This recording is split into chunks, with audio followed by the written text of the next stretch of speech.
स्वागत है दोस्तों आप सभी का रामा एस पर। मेरा नेम है रिचा। आज हम क्लास 7th की एनसीईआरटी पॉलिटी का चैप्टर 9 डिस्कस करने वाले हैं। एक्चुअल में मैंने ये पहले चैप्टर कुछ टाइम पहले रिकॉर्ड किया था, बट उसमें आवाज ही नहीं आई थी, ना जाने क्या हुआ था, माइक आई थिंक इंसर्ट नहीं हुआ था सही से। डिस्कस करते हैं समानता के लिए संघर्ष। जैसे कि आप सभी को पता है कि हमारी ये क्लास 7th की एनसीईआरटी का लास्ट चैप्टर है।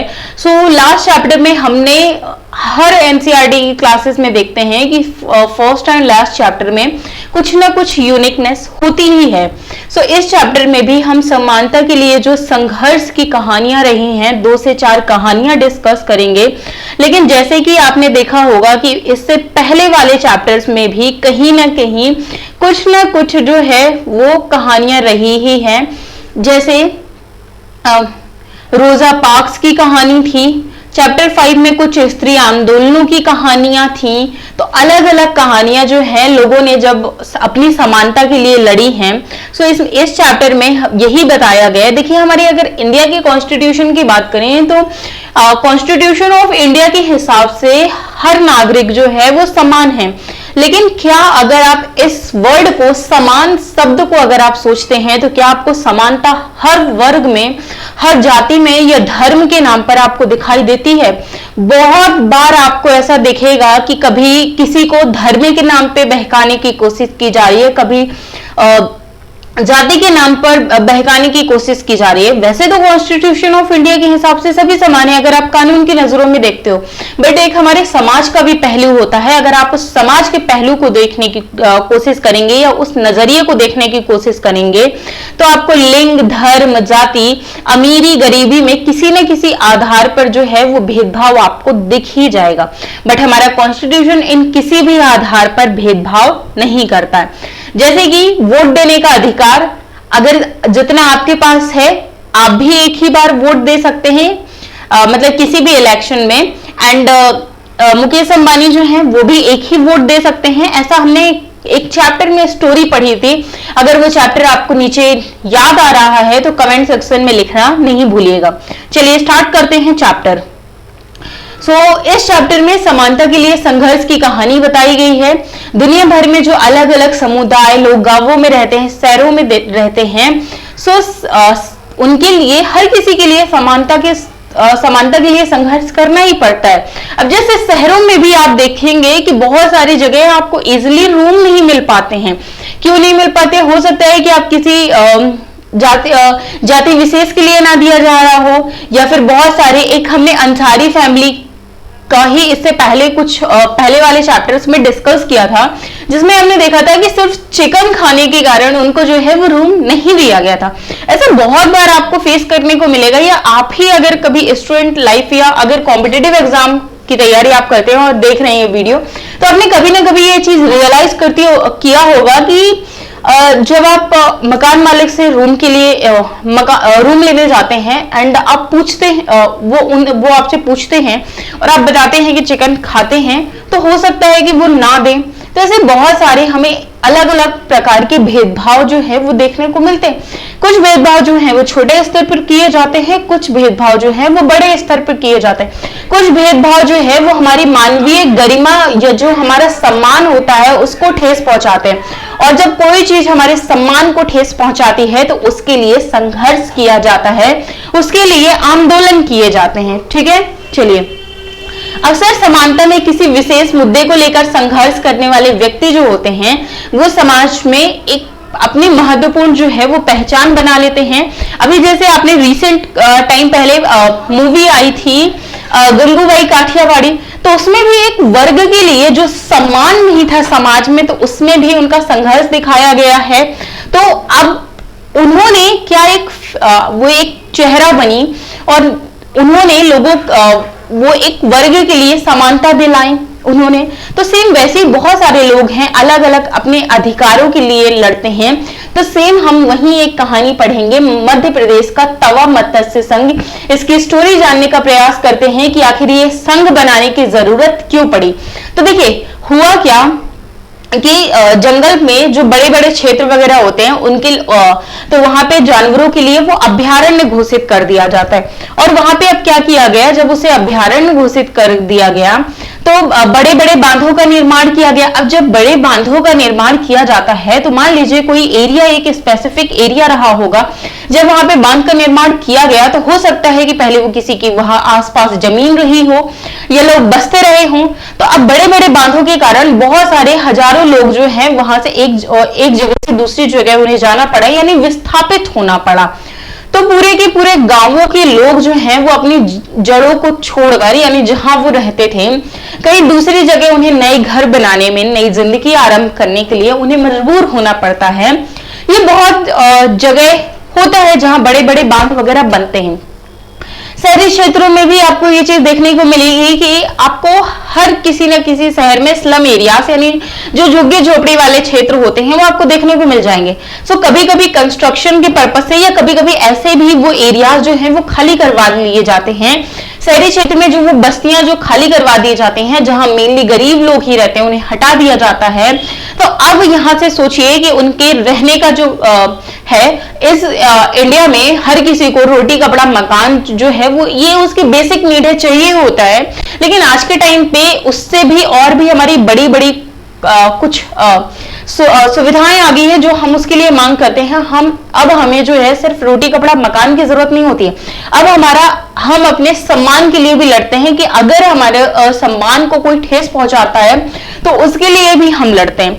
तो अब हमारा जो है एक सम्मान वाली लाइफ भी हमें जीनी होती है। तो अब यहाँ पे क्या कर दिया जाता है कि वहां के इलाकों से उन्हें भगा दिया जाता है। अब वो दूसरी जगह जाते हैं, दूसरी जगह बसते हैं। तो अब ये भी तो सोचिए कि जो वहां लोग बस रहे होते हैं वो सरकारी नौकरी वाले तो नहीं है ना, किसी कंपनी वाले तो नहीं है ना, उसमें से बहुत सारे लोग ऐसे होते हैं जो डेली अपना काम करके कमाते हैं। तो उनको हटा दिया जाता है, उनका रोजगार भी छिड़ जाता है। अब वो दूसरी जगह जाते हैं, बसते हैं, फिर अपने काम धंधे को अगेन तलाश करना चालू करते हैं। उनके बच्चे वगैरह का फ्यूचर भी बर्बाद होता है, स्पॉइल होता है। तो ऐसी ही एक कहानी है एमपी की छिंदवाड़ा, एमपी के छिंदवाड़ा की। एमपी में एक छिंदवाड़ा तो प्लेस है, तो वहां की जिले की महादेव पहाड़ियों से निकलने वाली जो है एक तवा नदी है, जो होशंगाबाद में जो नर्मदा रिवर है उससे मिलने के लिए क्या होती है, यानी उसमें मिक्स होने के लिए बैतूल होती हुई आती है। ठीक है, बैतूल भी वहां पे एक प्लेस है।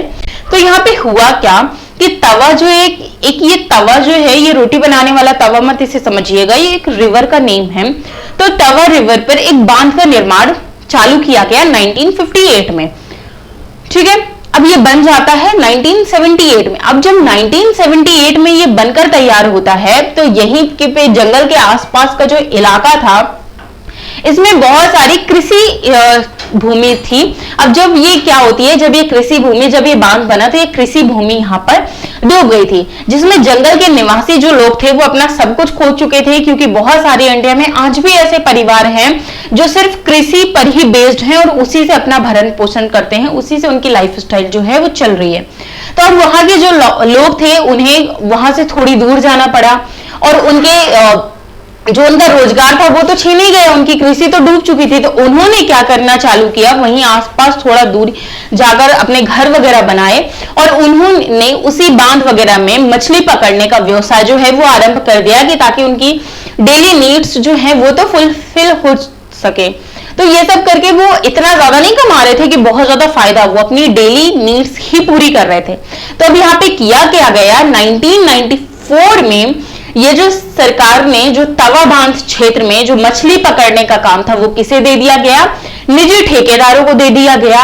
और जब निजी कंपनी, यानी निजी कंपनी ही आप इसे मान के चलिए, जब निजी ठेकेदारों को दे दिया गया तो इन्होंने क्या करना चालू कर दिया, जो यहाँ के स्थानीय लोग थे उनको काम से हटा दिया गया। उन्होंने बाहर से लोगों को, यानी सस्ते श्रमिकों को कम पैसे में ये लोग सस्ते श्रमिक लेकर आ गए।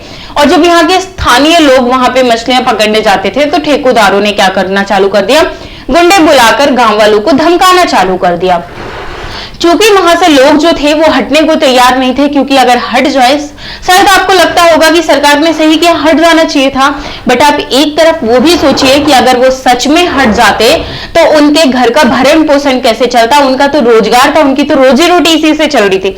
बल्कि करना क्या चाहिए था, जो निजी ठेकेदार थे वो स्थानीय लोगों से ही उन्हें काम करवाना चाहिए था, और उनको जिस हिसाब से जो लोग रोजगार में लगे होते हैं, जिस हिसाब से मजदूरी वगैरह दी जाती है, उस हिसाब से उनको दिया जाना चाहिए था, तो भी सही एक सही हम कह सकते थे कि उनके साथ जस्टिस होता।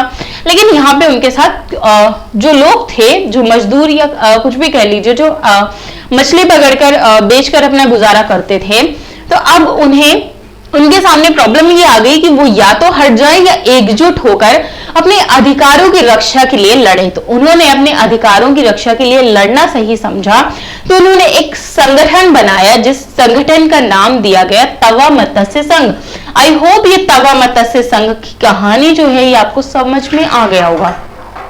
अगर ये जब तवा मत्स्य संघ बन गया यानी TSS, तो इसने सरकार से मांग करना चालू किया कि लोगों को लोग जो हैं ये अपने जीवन निर्वाह के लिए बांध में मछलियां पकड़ने के काम जो करते हैं उसे जारी रखने की अनुमति दे दी जाए, क्योंकि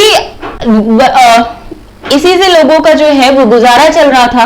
तो ये मांग, देखिए इंडिया में कोई भी चीज जो है, ये हमारी सरकारें होती है ना, ये कोई भी चीज ना बहुत आसानी से नहीं सुनती है। आप एक बार जाइए ना, एक बार में कोई चीज आपकी ना आसानी से नहीं सुनी जाएगी। इन लोगों की भी नहीं सुनी गई, इंडिया में होता ही है। तो उसके लिए उनको मांग को अपनी पूरा करवाने के लिए उनको क्या करना चालू करना पड़ा, चक्का जाम यानी रोड जाम वगैरह करना। देखिए हमारा कॉन्स्टिट्यूशन ऑफ इंडिया भी ये कहता है कि आप अपने अधिकारों की लड़ाई कर सकते हैं, बट आप शांतिपूर्ण ढंग से करिए, किसी को चोट वगैरह नहीं पहुंचनी चाहिए, मारपीट वगैरह ये सब दंगे फसाद नहीं होना चाहिए। तो यहाँ पे सेम बहुत ही आराम ढंग से सारी चीजें की गई। तो अब जब ये विरोध को सरकार ने देखा तो उसके लिए क्या किया गया, एक समिति गठित की गई कि ठीक है हम आपकी प्रॉब्लम्स का सॉल्यूशन ढूंढने के लिए एक समिति का गठन करते हैं। तो उस समिति ने क्या किया, गांव वालों के जीवन यापन के लिए उनको मछली पकड़ने का अधिकार जो है वो उनको दे दिया गया।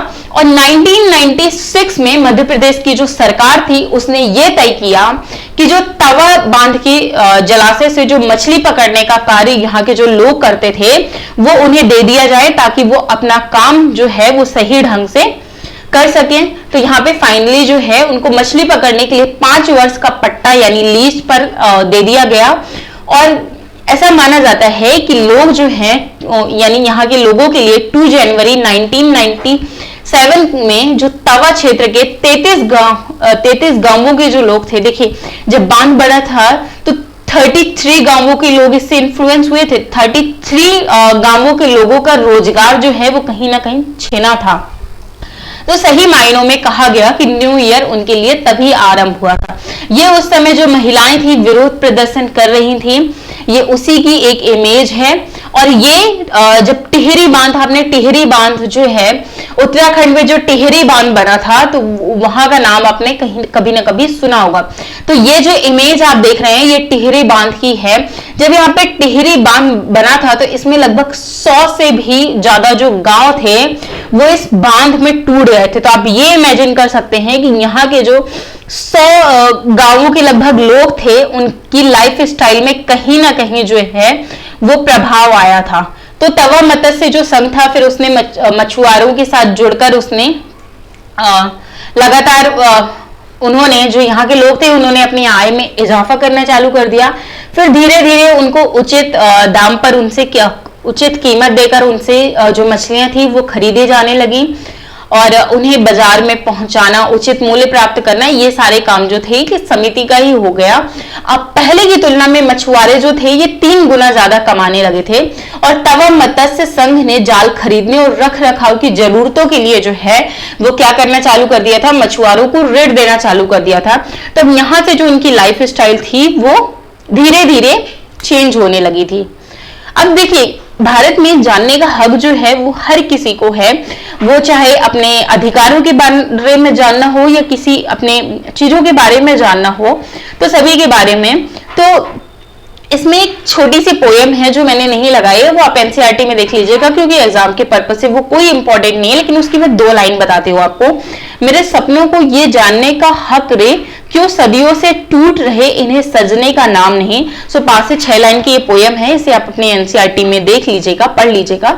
इसमें कुछ इतना इंपॉर्टेंट नहीं था एग्जाम के प्रोस्पेक्टिव से, इसलिए मैंने नहीं लगाया। असमानता की विरुद्ध रचनात्मक वृद्धि, इसमें आपने कभी ना कभी देखा ही होगा कि बहुत सारे लोग जो हैं आंदोलन करते हैं, विरोध करते हैं। तो उसमें आपने अलग अलग प्रकार की कलाएं देखी होंगी। कुछ लोग नृत्य करके विरोध करते हैं, संगीत आदि का प्रयोग करके। अब ये इस तरीके के प्रयोग क्यों किए जाते हैं? ताकि लोगों को अपने प्रति आकर्षित किया जा सके, उन्हें अपनी चीजें जो हैं वो समझाई जा सके कि आखिर हम विरोध जो है वो किस लिए कर रहे हैं और ये लागू होना चाहिए और क्यों लागू होना चाहिए, क्यों ये जरूरी है। तो लोग जो हैं वो अलग अलग तरीके से विरोध प्रदर्शन करते हैं। भारत का संविधान एक जीता हुआ दस्तावेज, यानी न्याय के लिए, किसी आंदोलन और समानता के लिए जो है वो अलग अलग भाव इस्तेमाल किए जा सकते हैं। वो इंसान की कैपेसिटी पे डिपेंड करता है कि वो किस तरीके से अपने अधिकारों के लिए जो है वो लड़ाई लड़ रहा है। अलग अलग तरीके से इसमें जो है वो, अभी हमने जैसे तवा मत्स्य के मछुआरों के आधार पर देखा जाए तो आशा का आधार भी है जो संविधान के प्रावधान ही है, कॉन्स्टिट्यूशन के अकॉर्डिंग ही उन्होंने वो बात रखी थी अपने। तो देखिए अगर कोई भी चीज जो है ये कॉन्स्टिट्यूशन के हिसाब से रखी जाए, क्योंकि हमारा चूंकि देश हमारा लोकतांत्रिक देश है, तो अगर यहाँ पर कोई भी अगर हमें प्रॉब्लम है तो उसे अगर हम कॉन्स्टिट्यूशन के हिसाब से रखते हैं तो उसमें कोई भी प्रॉब्लम नहीं होती है, वो हमेशा सही होता है और हमारी जरूरतें जो है, ये जो हमारी बातें हैं उन्हें स्वीकार किया जाता है। इतनी कहानी थी आज के चैप्टर में, हमें इतनी कहानी देखनी थी। मिलेंगे आपसे नेक्स्ट चैप्टर में। Bye bye, thank you.